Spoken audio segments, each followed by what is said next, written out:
Welcome to episode 3 of Trainer Talks. And before we get into another great episode, and this time we actually have one of the top PTs of the year coming on, giving us their tips on how they grew their business, how they feel about their business and what their future plans are. But before we go into that, I thought I would take this opportunity to announce the Third Space Academy 2.0. So what we've done over the last few years is listen to the feedback that you've given us, looking at the Academy pathway, and just thinking about, does this really, reflect the path that we're on? Does this really reflect the way in which the industry is going over the next few years? So what I've done myself, along with Rob and the education team, we've come together to basically update the Third Space Academy pathway into a way where we believe is actually now more in line and in tune with the way in which the industry is going, and also more in line and in tune with our ethos. So we'll go on to basically the overview of the Academy, and that's looking at PTs 1 to now PT 6.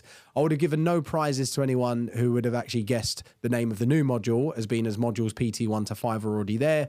PT 6 just basically sounded a lot like it was part of it already, if that makes sense. So this is the overview. And as you can see, we're partnered with the same people, generally speaking, that have been delivering quality education throughout these last few years.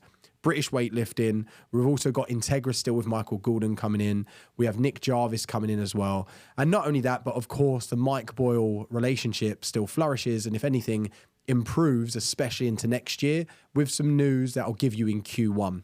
Not only that, but we welcome 2 new partners mainly, actually 3.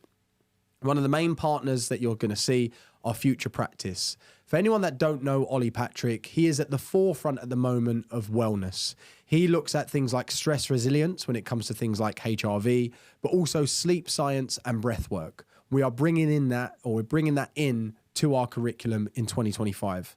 We've also got Phil Lerney utilizing our spaces for his seminars. And as part of that, I get a load of spaces on all of his courses, ranging from sleep to stress, all the way to programming and nutrition. So this means you guys can take advantage of that and get in on the action and go to Phil's workshops, all on us. So what I'm going to do now is I'm going to take this opportunity to go through each and every module and explain exactly why we've moved it into the position that we have. So first and foremost, we have PT1. PT1 stays as it is. That is the ethos, the foundation of how we train our clients at Third Space. That will still be with myself and the education team, where we take new PTs and our junior PTs through exactly how we train our clients the Third Space way.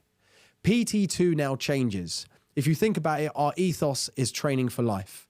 We put power, plyometrics, and speed at the top of the agenda for near enough every single client that walks through the door, because we believe not only does that help with everyday life, be it looking at high rocks, paddle, or any type of sport that someone's doing, but it's also looking at properties that we believe defend ourselves against aging and what comes with age. Falls prevention like deceleration, but also play. Play is very important for mental health. It's very important for physical health and stress resilience as well. So this is why what we decided to do was bring plyometrics and speed earlier on into the journey at month 3.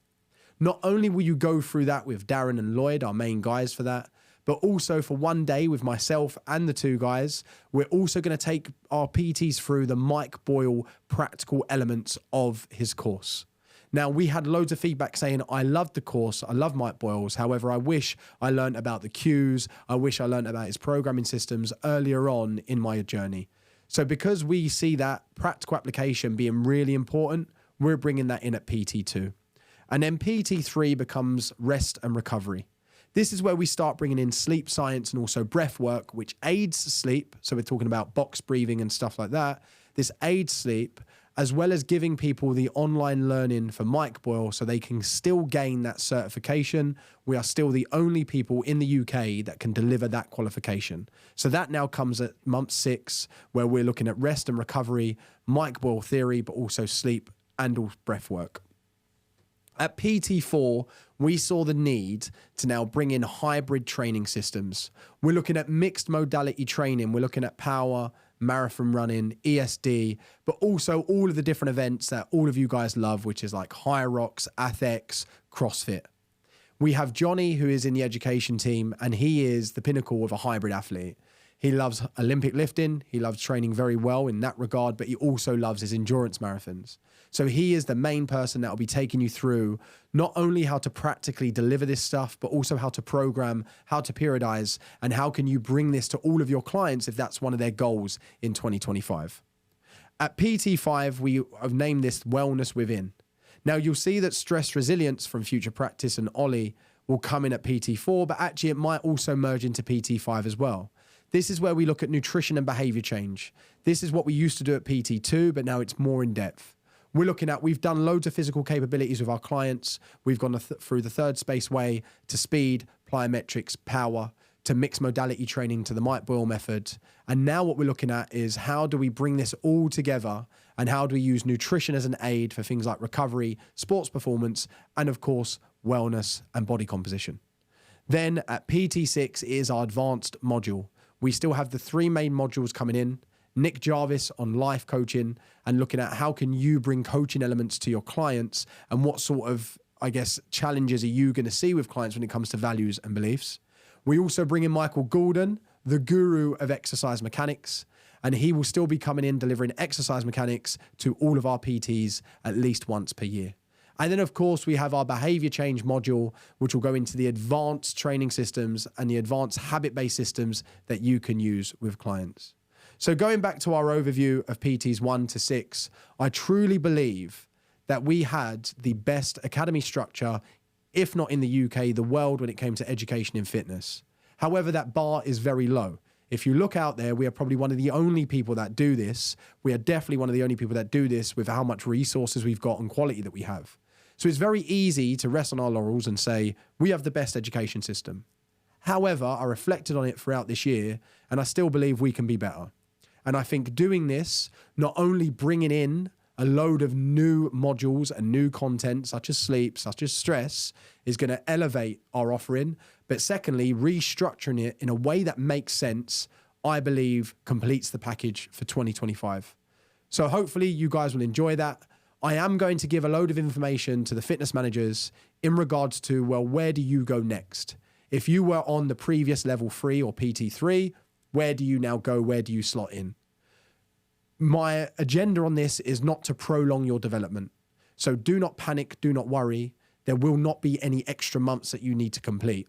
However, if there are any modules in this that you don't need to complete, but you want to, of course, we'll invite you down and you can do that. But I'm not here to hinder progression. So if for some reason you're already on PT4, this does not extend your tenure by another 12 months to complete that PT5 and PT6. So please don't worry.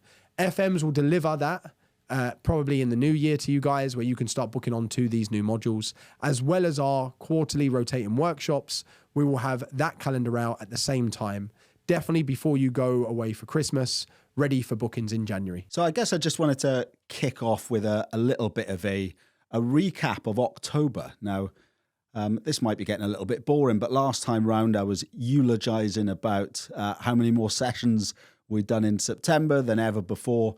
But October was another record month. Now, most of you will remember that in October we put an incentive in. So we said anyone that delivers 110 sessions, October's a slightly longer month, 23 working days, we would pay at the 120 session rate. So for the most PTs out there, that's an extra £4 a session. So 4 times 120, £480 extra a month.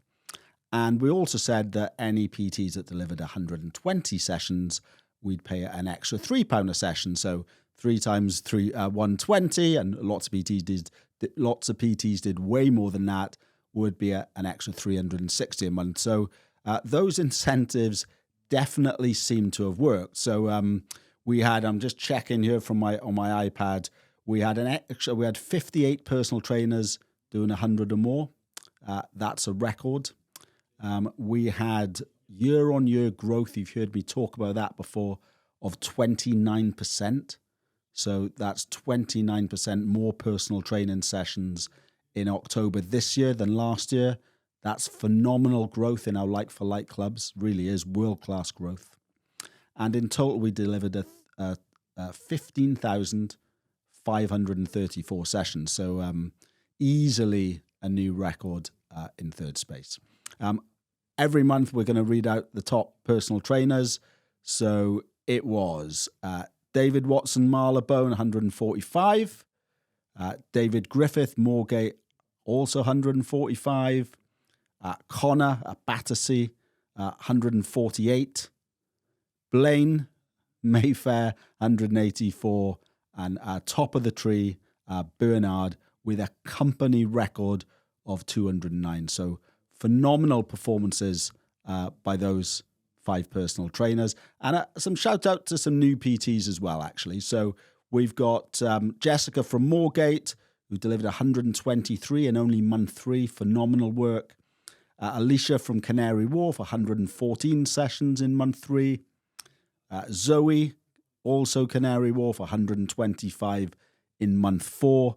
And last shout out is Maddie from Islington, 100 in month 3. So some, I guess, great examples there of, I can take the glasses off now because I no longer need to read. Some great examples there of new personal trainers coming into the business and growing their business quickly. And I suppose what that proves to me, as does the company record and the year-on-year growth, is that if we can keep providing the level of experience that our clients want, that there is so much opportunity out there in terms of members that need our services. And later on, we will be speaking to someone who's kind of proof of that, I suppose. So as usual from me, I suppose it's really well done.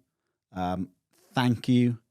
And keep doing all the great work you're doing in terms of inspiring our members to be their personal best through one-to-one personal training. Thank you.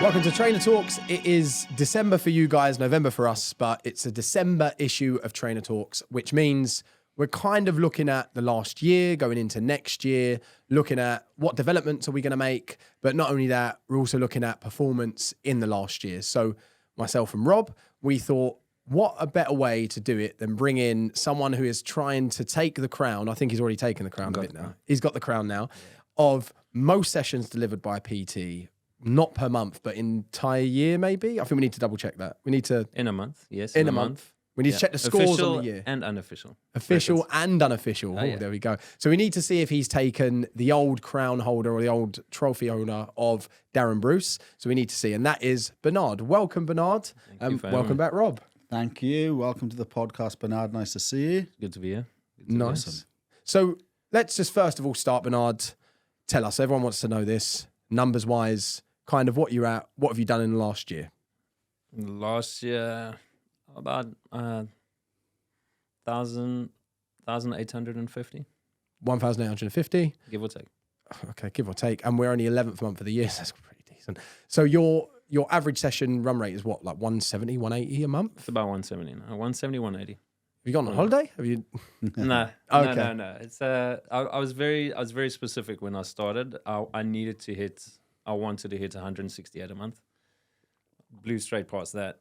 And now I'm just in it, and I'm just going to keep the boat going until about summer next year, and then I'll think about starting to take a break then. Okay, nice. Not too much of a break, but no, I'm joking. No. It's all good. So let's just go quickly from the beginning, a couple of minutes. Like, what's your background? What was you doing before Third Space? You know, your PT journey, let's say. We'll keep it to about 5 minutes. Go for it. Initially, I wanted to be an accountant. I wanted to be an auditor. That was in South Africa. Then, obviously, things happen in South Africa that make you want to leave the country. So I left the country. I came here, went straight into what I was doing on the side there, which was restauranting. I spent about 7 years in restauranting there. And then when my ex fell pregnant with our son, I needed to do something different. So I was training myself already then anyway. So I decided just to hit personal training and give it everything. And that's how I ended up there. And been doing it now for about 12, 13 years. Nice. And was that in the UK? You said you started All that? in the UK. UK. Yeah, I was doing accounting in South Africa, and then I left South Africa, and then restauranting. Opened a couple of restaurants for like Giraffe, Oaxaca. Oh, yeah. I used to open. I love Oaxaca. It's amazing. Yeah, and then just fell into personal training, and haven't looked back since. Nice. And where were you before you came to Third Space? I was completely freelance. Okay. Yeah, I only spent, when I started personal training, I think I was in gym for about maybe 1 or 2 years. And then I was like, this isn't working. And then I went pure freelance, no advertising, no marketing, no nothing. Just built it purely by word of mouth. Yeah, 'cause I remember your assessment day, and you were about to drive to the other side of London for a PT session that day. Exactly, yeah. And Up and down. The furthest I've ever gone is Surrey. wow, I'd travel all the way down to Surrey first thing in the morning, come all the way back in. where do you live? Balham. I live in Balham. Right. So you were coming into London, then to Surrey, and then. Oh, yeah. Well, I mean, it probably goes without saying. I did a lot of travel. Of travel, but with that sort of travel, you can never do more than about 10 sessions a day. It's just, it's mad. You're on a hamster wheel the whole day. Never more than 10 sessions a day. Yeah. And just on that, what made you then go from freelance to employed? Why did you think, do you not want to do that? COVID changed everything. My business was flying pre-COVID, was flying. And my price point wasn't high. Wasn't high at all. I mean, I was charging 35, 40 quid a session. Oh, wow. And then you had travel on top. And Yeah, I was a little bit smarter about it. I was running 45-minute sessions, not hour sessions. But then COVID hit, and then the client base that sort of can afford 35, 40, they dropped off straight away. So it's like somebody pulled the rug straight out of the bottom of my business, and it just collapsed. wow. And then you had the 2 years of COVID, and then the year after COVID, everybody came back, but then everybody went on holiday. And then the year after that, everybody had done all their holidays, but now inflation was there. So that just, my business just crumbled. And then a lot of clients and friends over the years are like, why don't you go back in-house? And I was like, I don't want to do that. I don't want the restriction. I don't want the control. I like doing my own thing the way I like to do it. I like that freedom of managing my own time. And then me and my son, we were actually coming out of Battersea Power Station. And this was when I was like rock bottom, man. I was rock bottom. I didn't know how I was going to get through the next couple of months. Wow. And he looked up and he's like, Dad, there's a Third Space here. And I'm like, wow, that's interesting. And he lives in Wimbledon. So he's like, why don't you just go and work for them? And I was like, you know what? I'm just going to do it. Well done, son. That was it. That was July last year. What's your son's name? David. Well David. done, Dave. Thank you, David. Well done. Yeah. I always say as a joke that Rob engineered COVID. The reason why is because he definitely didn't. When Rob came into Third Space along with the exec, they made the decision, obviously, of moving from freelance PTs to employed PTs. And I think a lot of people wondered whether it was the right decision, like, why do that? And it all kind of came into everyone's fruition of like, okay, this is why when COVID actually hit. And it showed everyone why having a self-employed business at that time, especially with the way that PTs do their tax, or they don't, as it were. And the interesting that I did my tax as a normal self-employed. Oh, wow, person, really? not as a business. So I was actually lucky during COVID. I got 70% of my tax return. Nice. You SA 302, Three right? times. Yeah. 3 times. Yeah. Right. This is what, and even then you had a Even then, business even coming then back. it was difficult. This Even is then it what I was mean. really, really difficult. To get I think it was that sort of time that really showed people actually being employed does have bigger benefits and just. And I can say, since being employed, it is a lot of PTs will come into this business and then will want to go back out because they think they're going to make a lot more money. And I tell all of them, it's not the same unless you have a deep funnel of sales, of leads coming in every month religiously. That's managing Instagram, that's managing your socials, that's having a website that generates those kind of numbers for you. If you want a certain level of income, you're not going to get it. You're not going to get it by unless you are phenomenal on socials. Unless you are phenomenal on socials, you're not going to generate that income. Yeah. Being in-house, for me, is safe, consistent, reliable. I have the knowledge that if I take holiday, there's holiday days there for me. I have the knowledge that when I wake up in the morning, I can walk into the business and I can get new clients today, now, just by talking to people or just talking to sales. It's getting in front of people, isn't it? Yeah. All day long. And that's, I think, having worked so sort of difficult for the last 10 years, like rushing around, not having any real structure to the business, walking in here just is like they open Pandora's box for me. I can just run it as hard as I want. So I haven't really been pushing the last 6 months. This is just what the business is bringing me. and the business keeps bringing me more business. So it's easy for me to make these numbers, you know? It's super easy. It's really interesting to listen to, because you're right, of course. Most personal trainers' sort of vision for themselves is maybe join a health club, become an employed health club PT, and then at a point in time Go freelance. Go freelance. And I'm not saying don't do that, because who am I to say that if that's someone's dream? But when you're running your own business, and it's the same with whether you're running a personal training business or I don't know, a bakery, right? You think what you want to do is make cakes, but what you spend all your time doing is the tax man. Yeah, all of those things. And paying that tax man. I guess what you're able to do as a third space personal trainer, with obviously every one of your PT sessions in the same club, is just coach your clients and not come up with marketing I wake up in the campaigns morning and that's all I think about. Like, I don't think about anything else. So so that's the, that's the plus side. So you came into. I'm gonna ask this question because I know the answer and I just want to put it out there. How did the assessment day go for you? What did you think of the assessment day? Tell me that experience, how you went through it, etc. I remember that day. I've always been very cocky, 100% very cocky, because I know I have like an intuition about training people. Like, I just get it. I get what they want. I know how to train them to deliver results. And then walking in, it's like, you need to look up Mike Boyle. You need to follow his sort of structure. And it's like, you know what? Because I was just so trying to get on top of things that for me, just doing that, I just didn't have the time or the mental capacity to do it. So I'd say, I'm just going to go in there, do what I do best. If they want me, they want me. If they don't, they don't. And then I thought the day went really well.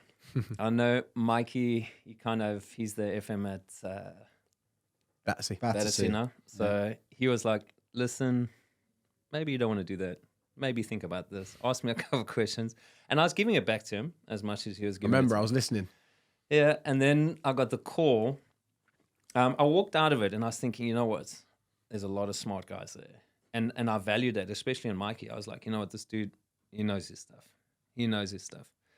And I walked out of there. I was very confident, but then I got the call and they said, listen, you didn't quite make it, but come and do a CPD day.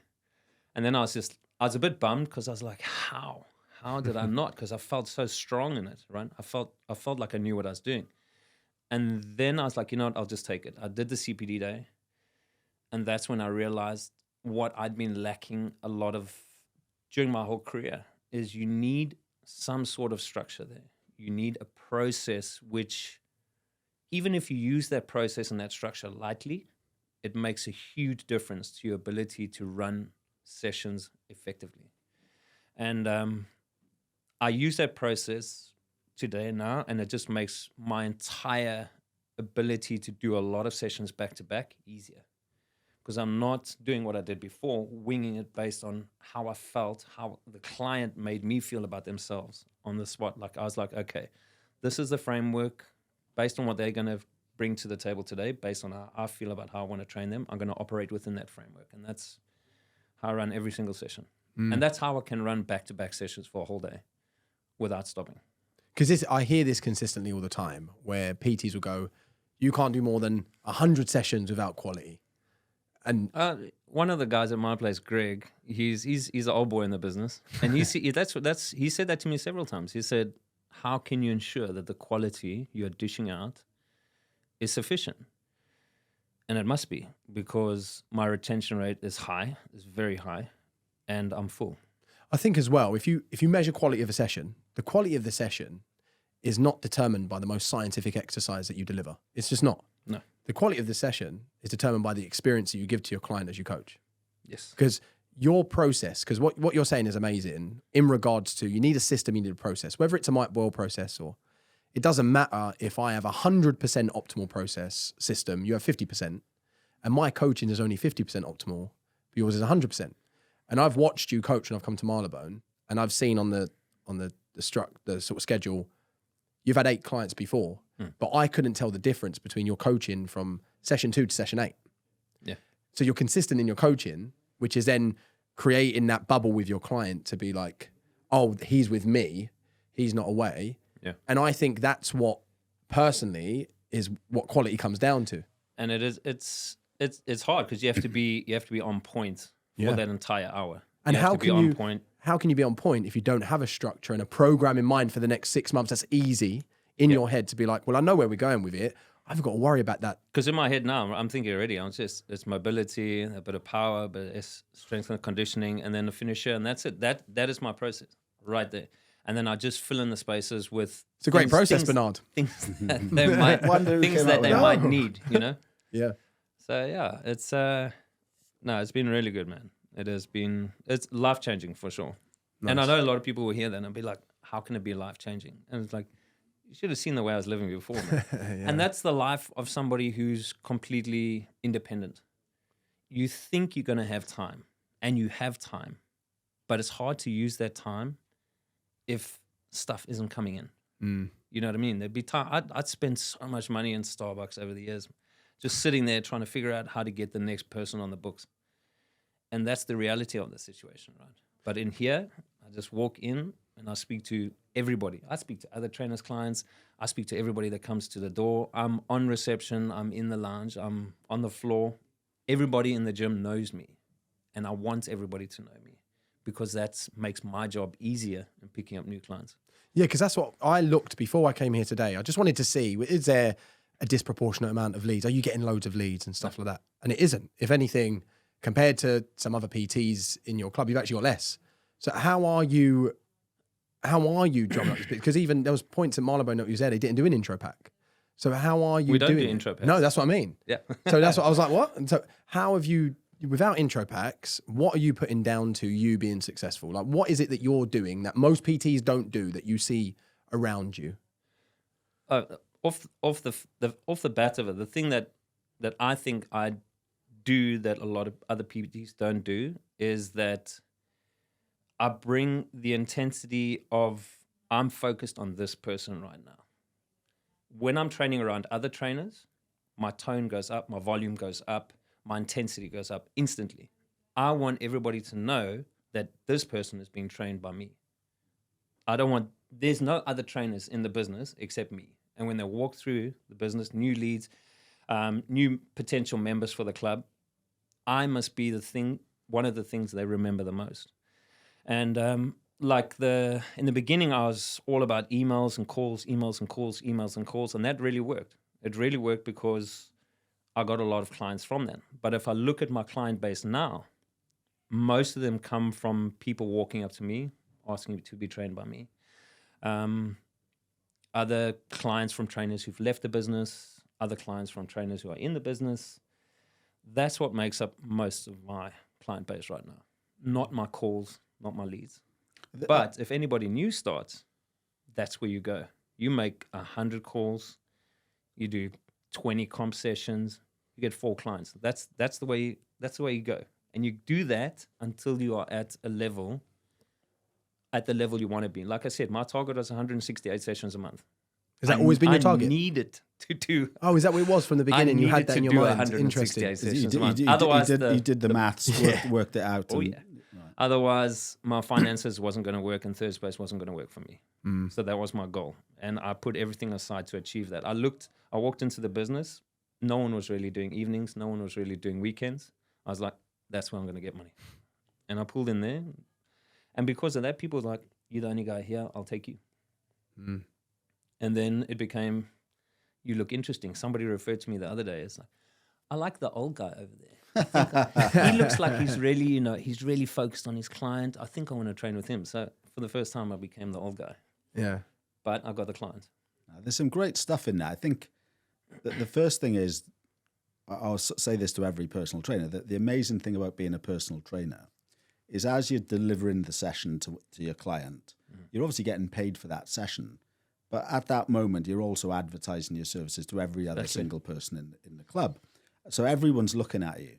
Like, I mean, I can remember a time when I was a gym goer and not the fitness director. Yeah. And if I saw a personal trainer training someone, you're just interested. I wonder what they're doing with their client. Yeah, and then you see a lot of personal trainers, and then you're like, which one is interesting? That's right. So you're advertising yourself the whole time. So that kind of idea of, I think you used the phrase, you're bringing that intensity to it.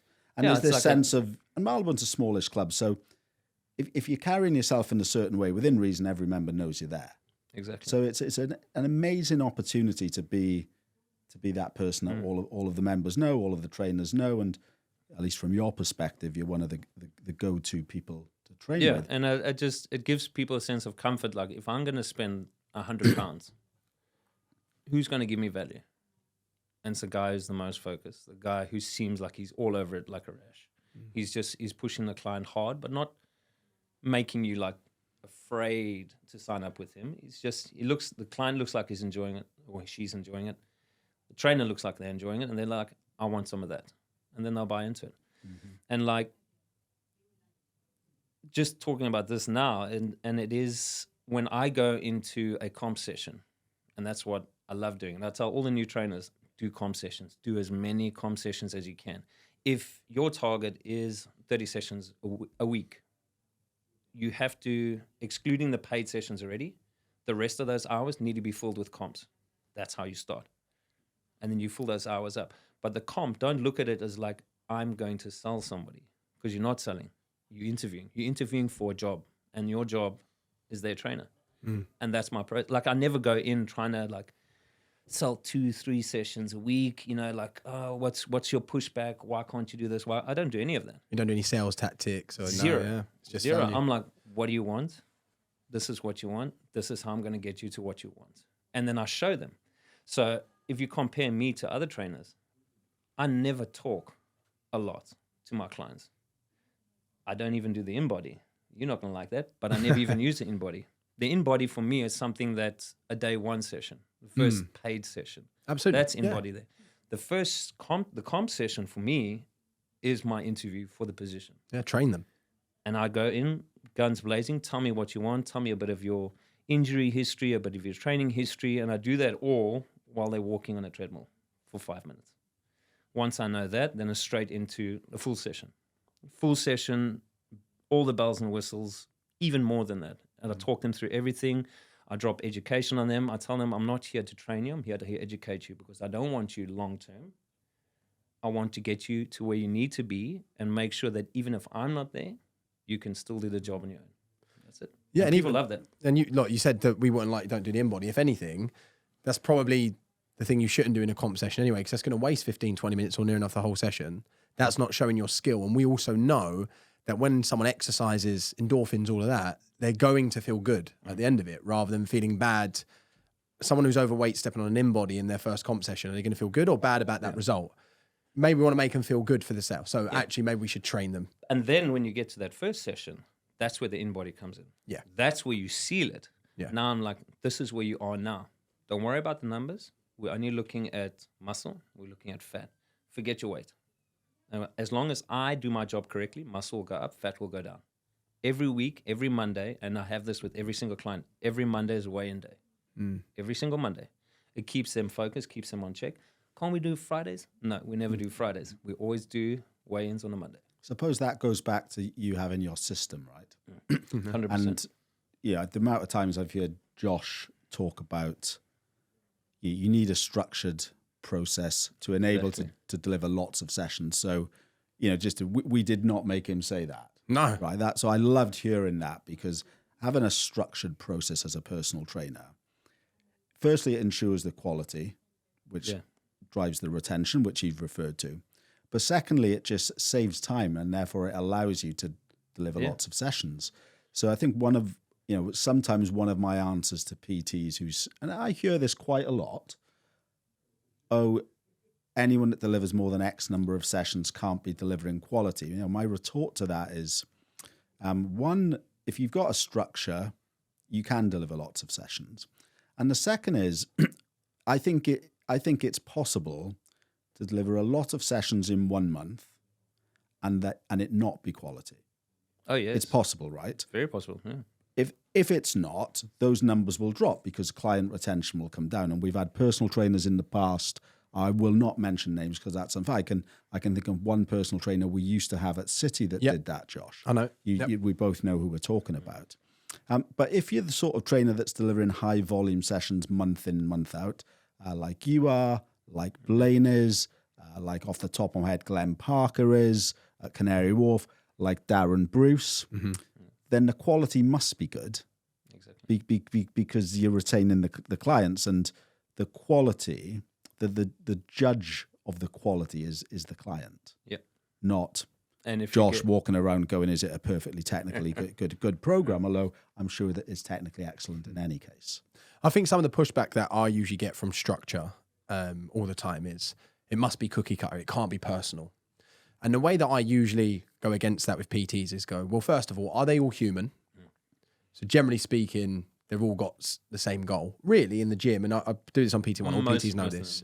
It's to gain a little bit of lean muscle and get stronger. Those two things will usually go hand in hand with any goal they got. But secondly, and this is how I actually argue with it on PT1 now, I get them all to show up a load of programs that they've written previously.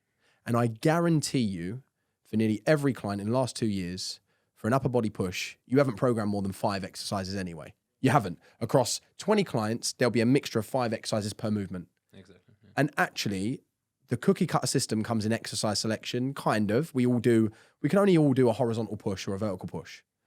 But the personalization comes in with the cues that you use, the position of the hands, the positioning of the machine, and what line do I want to... That's where the personalization is how do I adjust the exercise that there's only a few of for each individual client, even in the language that I use or the touch I use. That's the personalization, because we're all human anyway. Yeah. And to add into that, Josh, the personalization in terms of the program, but then in terms of working with a client at where they're at on that particular day. Absolutely. And auto-regulation. That is, massive. That is huge. Massive. That is So huge. it's because I'm sure you've written lots of programs and you've gone into the session this is and also then you realize you've got to adapt it. Yeah. Because I'm also so busy, I don't have hours and hours to sit down and write long-winded programs, which if somebody walks wrong off a curb tomorrow, sprains their ankle, all of that's now null and void. All of that time spent writing programs. So I have a basic framework of what they want and how to get there, and the markers that I need to see in order to get them to that to that goal. And then I just keep that on the messaging system, on the WhatsApp that we have, and then all of the programming that if whatever we've done on the day, that goes to the client straight away, along with any images and videos that I've taken in the session. So that every day they have their program that they did with me, and then they have a bank of that on our messages together that they can also go back and check. But that allows me to control where I'm going without having to jump off, go to Excel, type out 3 months, 6 months worth of stuff, and then come back to it. So as part of being busy, I've had to make programming efficient, and I had to be on the spot with the program. Otherwise, I just don't have the time for it. Sure. 50 plus sessions, and you got no time to do that sort of stuff, Mm-hmm. And I've had a question in my head. I've been trying to figure out how to ask this, but you've actually given me a way to ask it with one of your answers before. You said you came into Third Space. Your target was 168 sessions a month, very specifically. We know you've smashed this target. So what was the yearly earning that you was targeting to make for yourself? What was your yearly salary that you've smashed that you were trying to target? I would say at the moment, I didn't envisage this. Of course. I knew after tax, I had to earn 3.5, 4 grand. Yeah. I needed that. There was no ways I was going to get through a month without that. Which is around what, the 70K a year mark, isn't it, after tax? 70, 75. Yeah. Now we're looking at 100 grand. Okay. 100 grand a year. Comfortably. Okay. Yeah. Give or take. Very nice. And another thing that... And I'm going to chip in there. Right? Go on. So the amazing thing about being a personal trainer for me is that within reason, you can work as hard as you want and you can earn as much as you 100%. want. 100%. If I reflect on some of the other roles we've got in the business, like really senior roles, like a general manager, it's hard work, but your salary is your salary. Right. And for some people, that's exactly the right career path and the right choice. That was for me. I could never live by a salary. Sure. 100%. I just couldn't financially. I couldn't make it. Being on your own in London, you can't live by a salary like that. So I needed something to, what you're talking about, is to be able to push the income monthly as high as I want or as low as I want. Yeah, and I suppose my sort of take on that is good on you. You know, you want to earn that amount of money, you're able to. You've got obviously got not everyone is physically able to deliver 200 sessions. Otherwise, you wouldn't have broken the record, right? Yeah. So you've obviously got an energy about you that you're able to do that, and a certain sort of I guess like hard work ethic, all of those things, right? Which not everyone's got that to that level. So awesome. But you've executed that, you're earning that, you deserve it. But if you do get a time where you want to ease back a little bit, and you kind of alluded earlier that by next summer maybe something will change. I don't know what. You're within your right to rein that back a bit. And there's the flexibility within the system. That's what this business gives me, right? And this business gives me exactly that. It gives me the comfort in knowing that I can push as hard as I want now, if I want, for as long as I want, or I can scale back and ease off a little bit. But it's always there. So no matter what happens on a day-to-day, it's kind of like my life insurance policy right now. I can use it, exercise it as much and as hard as I want, whenever I want. And that's good. I mean, if you live in London, it's hard to live on your own with less than 50, 60 grand a month. I mean, a year, sorry. Yeah, I was going to say, you've got an expensive 50 grand a month. Lives in Mayfair. If you're earning 60 grand a year, it's not easy, man. No, it's not. You add an ex-wife and a child to that, and then all of a sudden your bank balance is a bit sad. So yeah, I mean, it has been nothing short of life-changing for me. The thing I need to commend you for, but also some others like Blaine, Danny Webster even is someone that I know is very consistent. We've got lots of high-performing personal trainers. The biggest thing that I think sets some of you guys apart from other high performers is also your personal development never got put on the back shelf. As in, you and Blaine have recently done PT4. You're nearly at the end of your PT5 career, which a lot of PTs in your shoes would have gone, do you know what? That day I'm at PT4, technically I'll lose money because I'm not going to get paid the same amount per session. But you're understanding the growth mindset. I've had other guys say, I was like, well, are you going to PT3? Are you going to PT4? No, I've got sessions booked. I'm like, okay, but you complete PT5, you lead PT after that. If you go through the process, that's an extra growth mindset. It's for me that it's fundamentally a numbers thing. It's £10 extra an hour. It's a return on investment. I was like, it's a return on investment. And I'm sure you've learned some stuff you can implement with your clients as well, of course. Of course, absolutely. No, I'm enjoying that. I think the most is the education part of it. Because I can tell you with the last 10 years, I wasn't doing any. I was trying to get on a train, get to the next client, get back on a train, get to the next client. There was no time to think about education. There's no time to think about anything else except getting from A to B. Because you run 5 minutes late on your first one, that turns into an hour late on your last one through London travel, right? And there was no time to think. In the beginning, I was doing a lot of stuff. I was at Premier, and I was doing every course that they had. I did the Viva Barefoot course, this course, kettlebells course, strength and conditioning courses. And then once you're in the game, that disappears. Yeah. And then coming here, I don't even have to think about it because you guys are just putting everything into it.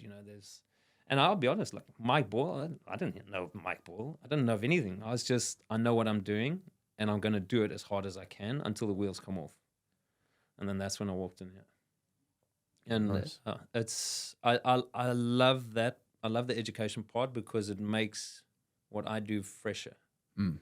It keeps the freshness there because, there'll be days when I feel like I'm like, wow, I'm shitty today. That's I'm everyone. Shitty today. Like I've even said to clients before, I'm like, look, I wasn't happy with that session. Come back a couple of days later, we'll be on me and we just run it back. Wow. I've done that before. I love that several times, yeah. There's one thing I want to pick up on, and there's like a thing I talk to PTs about when I'm able to, and that's this kind of idea of you're either looking at the world through a scarcity lens or an abundance lens. Yeah. And what I loved about what you spoke us through when you're in the club at Marylebone is you've obviously just got this abundance lens where basically whenever you want to, you can just pick up some more clients. Yeah. Right. That's what I heard. It's not even a joke. You say no, and I can tell you believe that, and you must believe it. Otherwise, you couldn't be delivering the numbers that you are. And the amount of times I hear personal trainers say things like, "Oh, we've just had an extra personal trainer starting, and I'm not even busy yet." I hear that a lot, and some of that also came through on the recent employment survey. And I'm 306 comments across the group from personal trainers, all of which are kind of read and thought of, right, okay, how do we make the personal trainer business better for our personal trainers? And the really successful personal trainers look at it through the lens of abundance. There are lots of members and potential clients that need my help. And the less successful personal trainers view it through as, there's not many people out there. Ooh, it's quite hard. I mean, it's expensive and those sorts of things. And it's how you see things is how you then behave. So you've obviously got this the first 3 months mentality. For me, I was looking at it and I was like, how many members does Marylebone have? Number one, before I walked in there, I looked at every personal trainer. I downloaded I screenshotted all their profiles and like, who's going to be my biggest competition? One of them, who I thought was my biggest competition, he's obviously now left in the last couple of months. I just looked at everybody. I thought, okay, who's my biggest competition? Signaled out 3 guys. And I was like, those 3 I need to keep an eye on. Watch what they do, see how they operate, and just do better. The second thing, it was like, how many members does Marylebone have? 1,700. You can make calls to all of them. And you can book in. You can't tell me you can't book in 170. Even just 10%. Yeah, exactly. 170 comp sessions. You can't tell me you can't do that. You can't. That's what I did. I was just, and what I was like, give me more information. I told Mikey, I told Seb, I told everyone, I want more information. I want more information on the database so I can see more efficiently who's been called, who's done a comp session, who they've done a comp session with, and who's left. I was like, let's build lists of people to call. So if you're a new PT and you're trying to get new clients, you need to be doing calls. You need to be talking to people. I in the last year, just purely because I wanted to, I haven't taken an off day. I've taken maybe 5 off days, and 3 of those was last weekend. And it's because I'm just keeping the ball rolling. I'm getting to where I want to get to in terms of target, and then I'll condense it all down into a diary that works better for me and gives me more off time. But you can't have X amount of sessions and they're not enough and they're spread out through your whole week and then complain like I'm not doing enough, the company's not doing enough. Well, you are the personal trainer. It is your business. Go out there, go and fetch it. Don't sit there and wait for people to bring it to you on a platter, because I lived for 10 years with no people bringing me anything. So I had to go and fetch it. And once I got it, I had to keep it by any means. And that's exactly what I did. And I walked in here and I was like, there's 1,700 people I can call every day. If I'm struggling, it's because I haven't called enough of them. I haven't booked in enough comp sessions. And I haven't delivered on those comp sessions to make me busy. And some things I hear from All the PT sometimes, what I hear, because we do it on PT1 sometimes, they're like, yeah, but if you call them, what do you say? It's very simple. I'm a new PT. I'm offering out some complimentary sessions. Would you like to book in? That's all you need. It doesn't need to be a script. I said, look, I've seen you been a member here for a little while, now, and you know what? As a gift to you for being a member at Third Space, we're just offering new clients a complimentary session. Why don't you come in, day and time of your choice? So you make it completely up to them. Easy peasy. Come in, we'll do a complimentary session. You'll get something out of it. You'll learn something new. You'll experience a new level of fitness that you didn't know you had before. And that's rock and roll. And then people like free stuff. Yeah. They like it. And if they like you, if you interviewed correctly on that comp session, you will get them. Yeah, it's a numbers game, obviously. There's a sense of obviously how many people can you book in your words, for a complimentary session. And then there's a conversion percentage. And I've never met a personal trainer that's got 100% conversion percentage. And I've never met a personal trainer that converts 100% of the people they spoke to consultations. There's you might speak to 10 people, book in 3, convert 1, and away you go. But it's a framework, right? It is. And if you have that framework, you can build your client base. All you have to do is spend time doing that. That is it. You just got to spend the time doing it.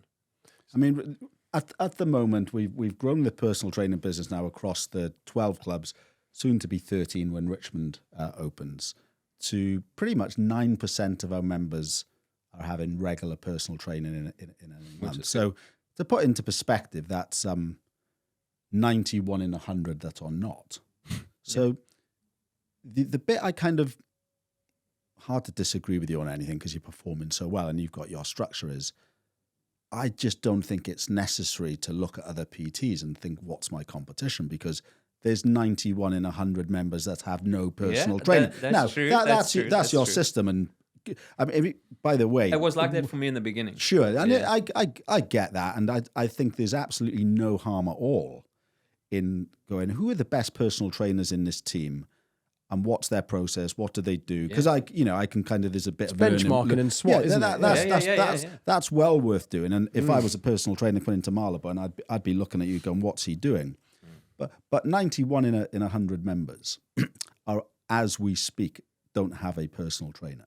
And so there's plenty for everyone. Yeah. And that's what excites me about the growth of our business, because what was first of all, for our type of member, who are generally speaking goal-orientated consumers that are very passionate They're willing about, to invest. of course they are, They are because willing that's to why invest. they're at third space, right? Exactly. And so that's the first thing. So as we stand now, really the penetration should be higher. Yeah. But what we're also seeing is a shift generally in the market where the members are taking it even more seriously. Oh yeah. So the the growth- market right now is completely different to the market 10 years ago. It really is. So the growth we're going to see in personal training in the third space business over the next, I'm going to say be massive. 3 years, 5 years. I'm so excited about that for all of our existing personal trainers and for the ones we haven't met yet. So that's... I mean, even if I compared the numbers that, because I've always been close to the FMs and trying to look at the numbers, trying to see who's performing, who's doing what, how they're performing. And if you look at the numbers a year ago, November, and compare it to now, almost all the personal trainers are doing more business. Oh, the personal trainer business has grown massively this year on last year. 100%. And I'm at the top of the pile at the moment. But if you look at someone like Dave Watson at Marylebone, he's screamed up that list in the last 3-4 months. Yeah. Now that we've got And lots of... he's hot on the heels of Blaine and myself. Yeah, no, there's which lots of is success great to stories see, out you there. know what I mean? Yeah, it's fantastic. Well, one more question then for you, and that is what are your plans? You're saying you're going to sort of condense it a bit, whatever. Where do you want to end up in the next year or 2 years at third space? Right now, I want to push for elite. I want to get elite, and then, Oh, it's going to be a tough assessment, Rob. That one. and then I want to be in my head as a short to medium term goal. I just want to be the busiest elite that you guys have had, within reason, within quality, obviously. And then after that, slow down a little bit. Maybe build something on the side where I don't have to be so hands on, like a programming thing or something like that, which is online. But for me, the next 5 years is still 100% in third space. It has made life better for me. It has 100% made life better. It gives me the space now to think about the next 10 years. I mean, I'm 43 now, right? I can do this for a long time, but that time span is running out. So I need to think about, okay, what can I do which doesn't necessarily involve me, but will generate additional income on the side? And that's kind of where my head is at the moment. Just have like a programming thing on the side and then do my PT until old boy cannot do his PT anymore. Great. Yeah. Fantastic. Well done on Thank you. breaking the record. 209?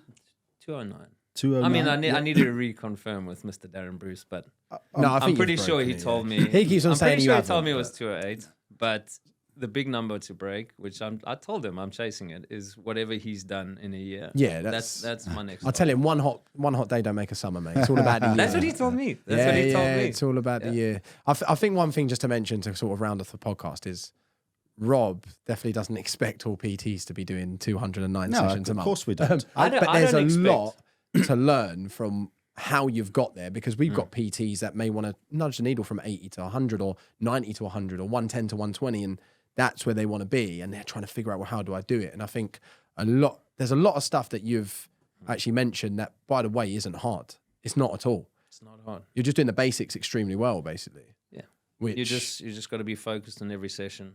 Like I'm Needs to be a PT. I'm actively walking around, and I'm not just looking at potential clients, at my clients.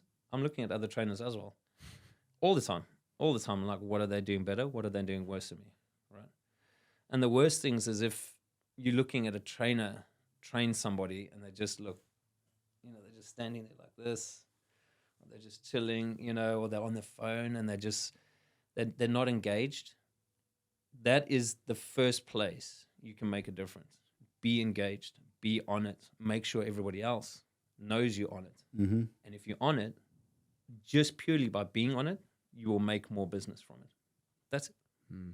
And that's exactly what I run every day like now. That was actually going to be my last question. What's the one thing that you would give advice to PT? Exactly There it is. That's Nice. it. Just Done. show other members. Remember, you are training a person, but also other people are looking at you as a potential trainer for them. This is So the advertising bit, right? the way we're You've talking never about. left the interview. You just don't know you're in an interview with 10 other people for the job of their personal trainer. You don't know it, but you are, right? And people come up to me all the time. They're like, what's your diary like? They ask me, what's my diary? What's your diary like? I've seen you busy. You look really engaged. Like, can you train me? Do you have space to train me? And I'm like, I'll make space. Yeah. Excellent. Well done again. Thank you very And much. thanks for trekking up to Northwest London on a rainy train strike day and fitting us yeah, into God. your very busy schedule. Yeah. Great stuff. So that's the Been end a of pleasure this. to be here. Thank you. Yeah, no problem. Thank you, Bernhard. That's the end of this podcast episode. And actually, because this podcast comes out in December, that wraps up 2024. So thank you to everyone. Have a great holiday season, and we will see you, myself and Rob. And Bernhard might see you, but he'll probably be too busy at Probably Marylebone. won't see you. Probably not. We'll all see you in 2025. So have a happy new year.